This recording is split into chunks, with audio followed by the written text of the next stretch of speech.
Bienvenidos mis apreciados hermanos a este ministerio de Aprendiendo de Jesús y a esta lección de escuela sabática titulada Las reglas del conflicto, lección número 10, donde analizaremos según el comentario bíblico adventista del séptimo día y un complemento que estará basado en un libro del Espíritu de Profecía en un capítulo específico. Traemos para ustedes en esta ocasión un mensaje impresionante de la palabra del Señor y les invitamos a que no nos quedemos con este mensaje. Compartan este video con todos sus amigos, sus contactos, sus familiares, para que juntos podamos predicar este evangelio que sin duda muchas personas están necesitando. Tú y yo podemos ser canales de bendición para que este mensaje de salvación pueda llegar a más personas. Gracias por suscribirte, gracias por tu comentario, gracias por tu like, porque ayudas a que YouTube pueda promocionar más este tipo de contenido y podamos crear muchos mensajes de amor, de esperanza, de motivación para personas necesitadas que quizás nunca han escuchado del Señor. Vamos a orar para comenzar. Padre Santo que estás en el cielo, gracias te damos, oh Dios, porque eres bueno con nosotros, porque nos da la oportunidad de estudiar tu palabra y nos ponemos en tus manos de amor al iniciar este estudio para que podamos entender y comprender lo que deseas enseñarnos. En el nombre de tu Hijo amado Cristo Jesús. Amén. El poder de Satanás. El hombre caído es el cautivo legítimo de Satanás. La misión de Cristo consistió en rescatarlo del poder de su gran adversario. El hombre se inclina por naturaleza a seguir las sugestiones de Satanás y no puede resistir con éxito a un enemigo tan terrible, a menos que Cristo, el poderoso conquistador, more en él, guíe sus deseos y le fortalezca. Únicamente Dios puede limitar el poder de Satanás. Este va de aquí para allá por la tierra, recorriéndola de un lado al otro. Ni por un solo instante está desprevenido, por temor a perder una oportunidad de destruir las almas. Es importante que los hijos de Dios entiendan esto a fin de poder evitar sus trampas. Satanás está preparando sus engaños para que en su última campaña contra el pueblo de Dios, éste no entienda que se trata de él. Y no es maravilla, porque el mismo Satanás se transfigura en ángel de luz, 2 Corintios 11:14. Mientras que algunas almas engañadas sostienen que él no existe, las está llevando cautivas y trabaja extensamente por su medio. Satanás conoce mejor que los hijos de Dios el poder que ellos pueden tener sobre él cuando su fuerza está en Cristo. Cuando el más débil creyente en la verdad solicita humildemente ayuda al poderoso conquistador, confiando firmemente en Cristo, puede repeler con éxito a Satanás y toda su hueste. El diablo es demasiado astuto para presentar abierta y audazmente sus tentaciones, porque entonces se despertarían las soñolientas energías del cristiano, y éste confiaría en el poderoso libertador, pero se presenta inadvertido y obra por engaño mediante los hijos de desobediencia que profesan la piedad. Satanás recurrirá a todo su poder para acosar, tentar y desviar al pueblo de Dios. El que se atrevió a enfrentarse con nuestro Señor para tentarlo y desafiarlo, y que tuvo poder para tomarlo en sus brazos y llevarlo al pináculo del templo, y hasta la cumbre de una altísima montaña, ejercerá su poder hasta un grado asombroso sobre la presente generación, que dista mucho de tener la sabiduría de su Señor y que ignora casi completamente la sutileza y fuerza de Satanás. De manera maravillosa, afectará el cuerpo de los que están por naturaleza inclinados a hacer su voluntad. Satanás se regocija cuando se lo considera como un mito, cuando es objeto de burlas y representado por alguna ilustración infantil, o como algún animal. Ello le conviene perfectamente. Como se le cree tan inferior, las mentes humanas están completamente desprevenidas ante sus planes sabiamente trazados, y él tiene casi siempre éxito. Si su poder y sutileza fueran comprendidos, muchos estarían preparados para resistirle victoriosamente. Todos debieran entender que Satanás fue una vez un ángel muy exaltado. Su rebelión hizo que fuera echado del cielo, pero no destruyó sus facultades ni hizo de él una bestia. Desde su caída, dirigió su poderosa fuerza contra el gobierno del cielo. Se ha estado volviendo más astuto y ha aprendido de qué manera puede triunfar más completamente al presentar sus tentaciones a los hijos de los hombres. Satanás ha inventado fábulas a fin de engañar. Principió en el cielo a guerrear contra el fundamento del gobierno de Dios y desde su caída ha persistido en su rebelión contra la ley de Dios y ha inducido a la mayoría de los que profesan el cristianismo a hollar el cuarto mandamiento que presenta al Dios viviente. Arrancó el sábado original del Decálogo y puso en su lugar uno de los días de trabajo de la semana. La gran mentira original que le dijo a Adán y Eva en el Edén, de seguro no moriréis, fue el primer sermón que se predicó sobre la inmortalidad del alma. Fue coronado de éxito y le siguieron resultados desastrosos. Satanás ha logrado que muchas mentes acepten ese sermón como si fuera verdad, y los predicadores lo proclaman, lo cantan y lo mencionan en sus oraciones. Se están popularizando rápidamente las fábulas de que el diablo no existe y de que habrá un tiempo de prueba después de la venida de Cristo. Las Escrituras aseveran claramente que el destino de toda persona quedará fijado para siempre al momento de la venida del Señor. El que es injusto sea injusto todavía, y el que es sucio ensúciese todavía, y el que es justo sea todavía justificado, y el santo sea santificado todavía. Y he aquí, yo vengo presto, y mi galardón conmigo, para recompensar a cada uno según fuere su obra. Apocalipsis 22:11. Satanás se ha aprovechado de las fábulas populares para ocultarse. Se presenta a los pobres y engañados mortales mediante el espiritismo moderno, el cual no impone limitaciones a los de ánimo carnal, y cuando se sigue, separa las familias, crea celos y odio, y concede libertad a las más degradantes propensiones. El mundo sabe muy poco todavía de la influencia corruptora del espiritismo. Se levantó el telón y se me reveló gran parte de su obra devastadora.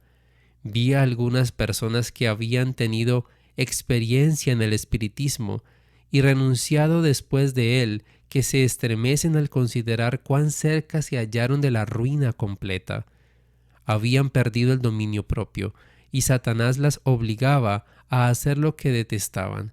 Pero aún dichas personas tienen tan solo una débil idea de lo que es el espiritismo. Los ministros inspirados por Satanás pueden vestir con elocuencia ese monstruo abominable, ocultar su deformidad y hacerlo aparecer hermoso ante muchos, pero proviene tan directamente de su majestad satánica que él sostiene tener el derecho de dominar a cuantos tengan algo que ver con él, porque se han aventurado sobre terreno prohibido y han perdido todo derecho a ser protegidos por su hacedor.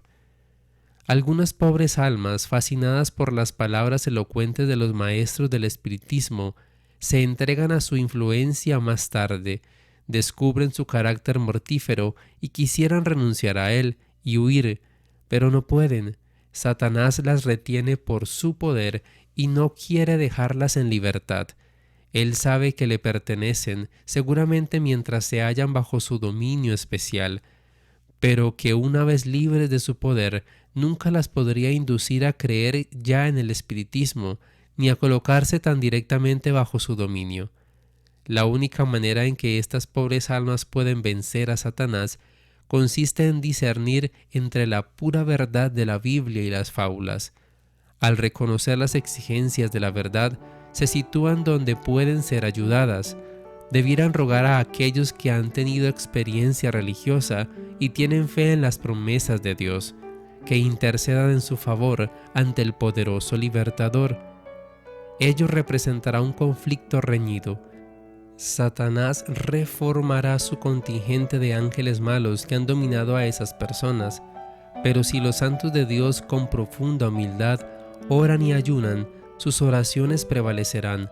Jesús comisionará a ángeles santos para resistir a Satanás, y éste será ahuyentado, y su poder sobre los afligidos quebrantado. Y les dijo: este género con nada puede salir, sino con oración y ayuno. Marcos 9:29. Los predicadores populares no pueden resistir con éxito al espiritismo. No tienen nada con que proteger a su rebaño de su influencia nefasta. Gran parte de los tristes resultados del espiritismo recaerá sobre los ministros de esta época, porque han pisoteado la verdad y preferido las fábulas.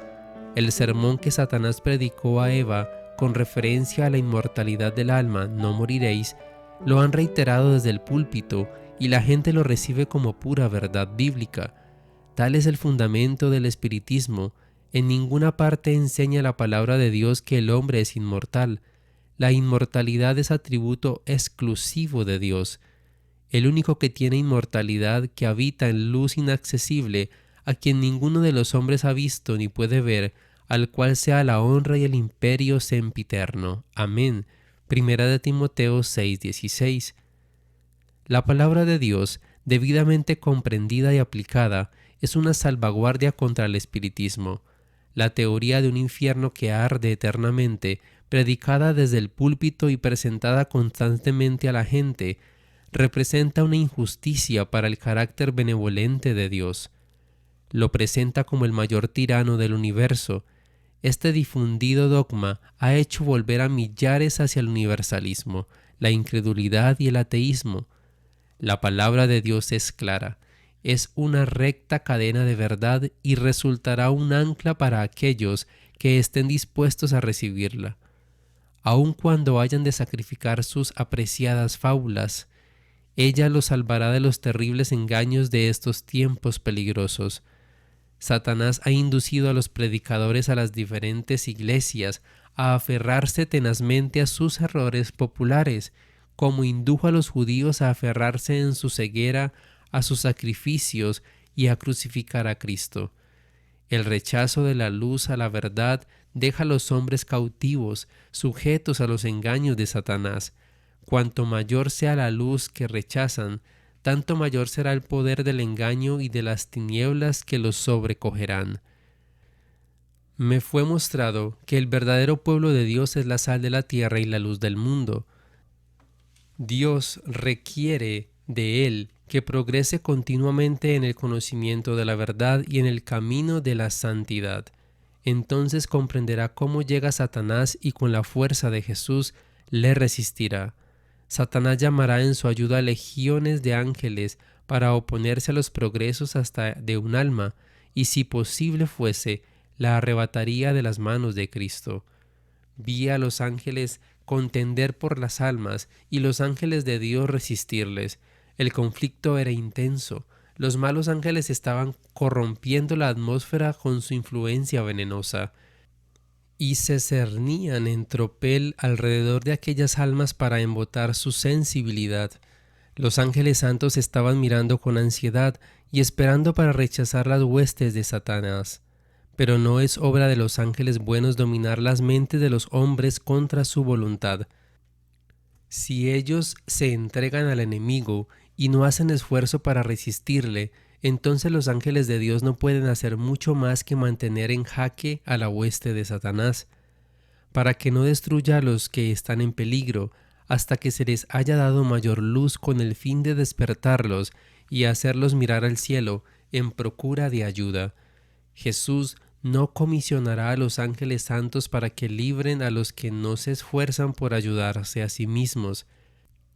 Si Satanás ve que corre peligro de perder un alma, hace cuanto puede para conservarla. Y cuando la persona llega a darse cuenta del peligro que corre y con angustia y fervor busca fortaleza en Jesús, Satanás teme perder un cautivo y llama un refuerzo de sus ángeles para rodear a la pobre alma y formar una muralla de tinieblas en alrededor de ella, con el propósito de que la luz del cielo no la alcance.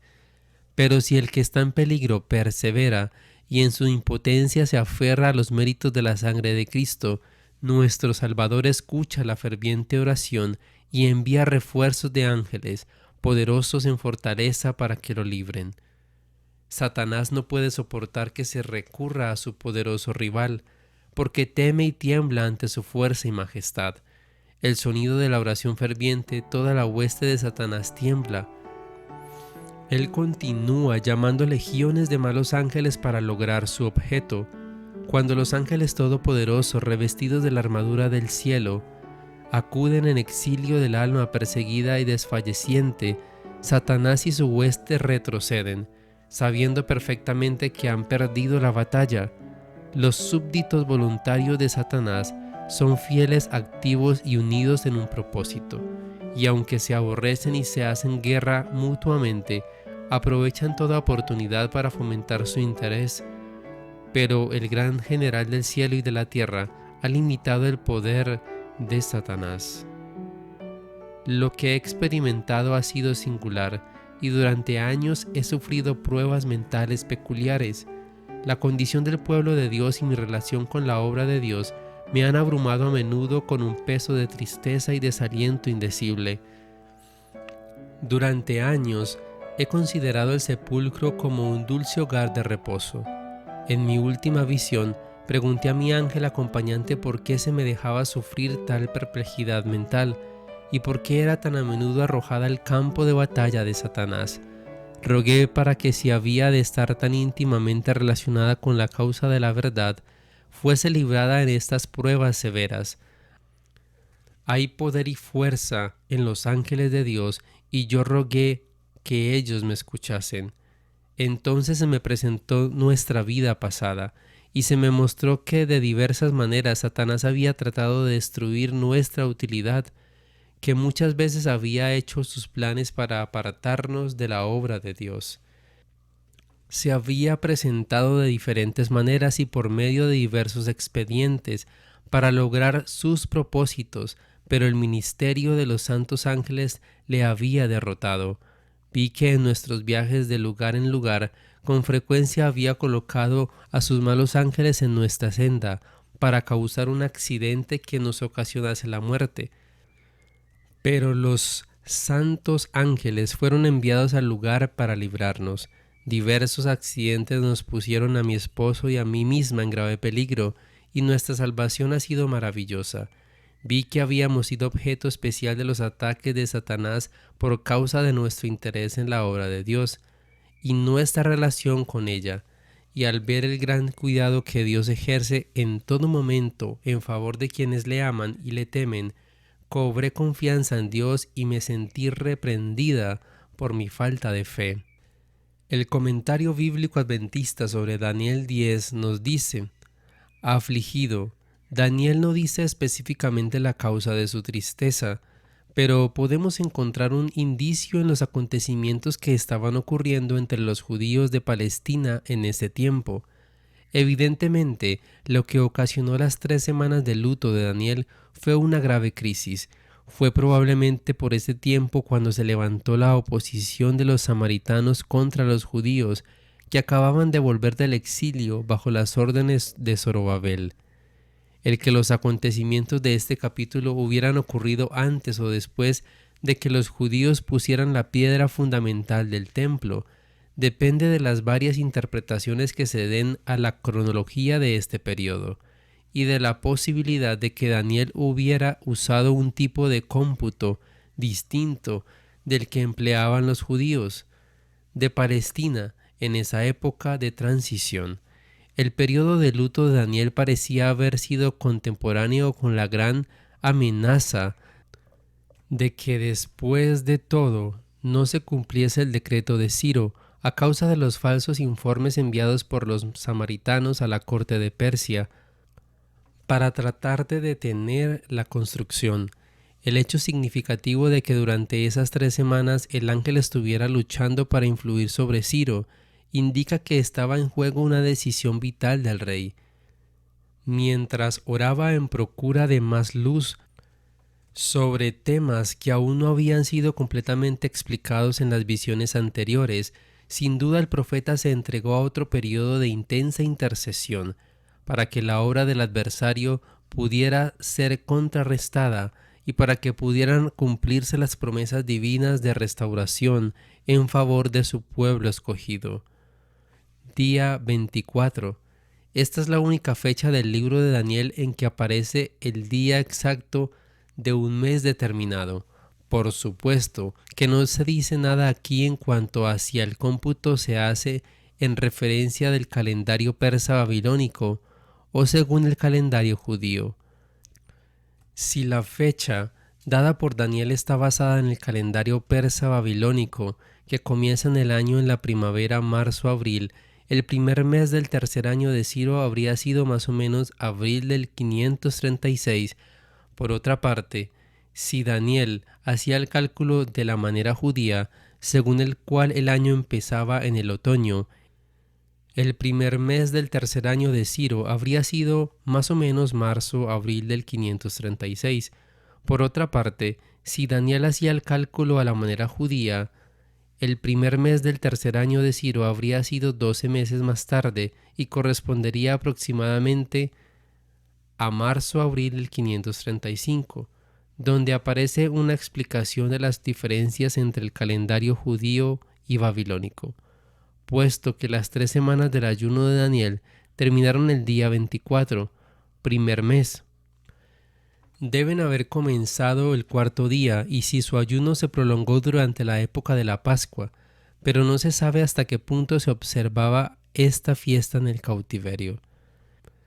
Hidekel, este hombre hebreo equivale al nombre acadio Inglat y el antiguo persa Tigra, que ha pasado a las lenguas modernas como Tigris.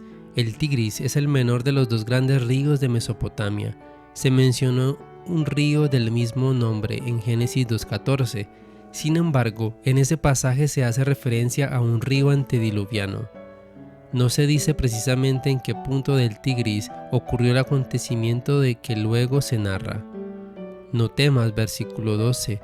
Estas palabras sin duda animaron personalmente al profeta ante la presencia del ángel, porque estaba temblando, y también le dieron la seguridad de que aunque había estado orando durante 3 semanas sin recibir contestación, sin embargo, desde el mismo comienzo Dios había oído su súplica y se había propuesto contestarla. Daniel no necesitaba temer por su pueblo, Dios lo había oído y Dios regía todas las cosas. Versículo 13, príncipe, palabra que aparece varias veces en el Antiguo Testamento, pero evidentemente nunca tiene el significado de rey.